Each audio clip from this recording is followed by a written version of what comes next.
So completing the squares, more practice is given in exercises 4 and 5. You're simply trying to factor perfect square trinomials and create perfect square trinomials.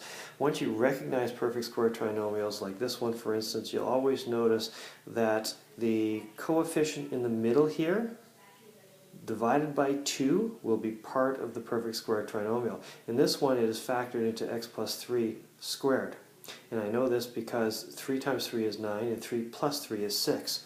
So in all cases, in this case, minus 3 over 2 plus minus 3 over 2 is minus 3. And minus 3 over 2 times minus 3 over 2 is going to be 9 over 4. So the square root of this number and that number divided by 2, that's going to be part of your square root. Once you've mastered perfect square trinomials, then you can go ahead and do completing the squares, because what we need to do is create on the left side a perfect square trinomial, and that'll usually involve adding or subtracting something to the coefficient, or the constant I should say. So let's try this one right here, but I'm not going to use z because I hate z, so I'm going to use x instead. So this is c, which will be x squared minus 8x plus 3 equals 0. So as I said before, that thing divided by 2, I don't know if you can see that, let's draw this around here, okay? The pink thing divided by 2 is supposed to be the square root of what this is going to end up as. So this divided by 2 is negative 4. So what I'm going to try to create here is x minus 4, or x minus 4 squared. Now if I was to do that, let's do it over here, x minus 4, x minus 4. When I FOIL this through, I'd get x squared minus 4x minus 4x, so it's minus 8x plus 16.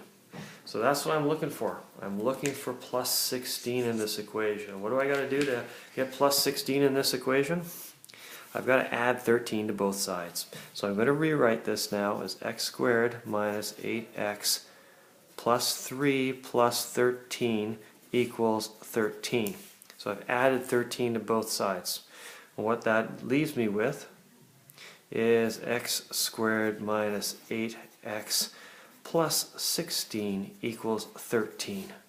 This can be square rooted, and this can be square rooted. So the square root here becomes x minus 4 squared equals, and I'm going to put this in now, plus or minus root 13, because it's a positive number. I know there's going to be 2.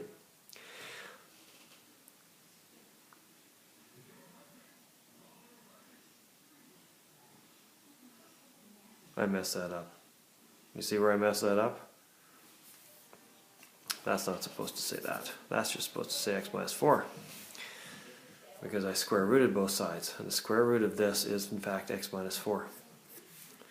So x minus 4 equals plus or minus root 13. So x equals, well, I've got to add 4 to both sides, 4 plus or minus root 13.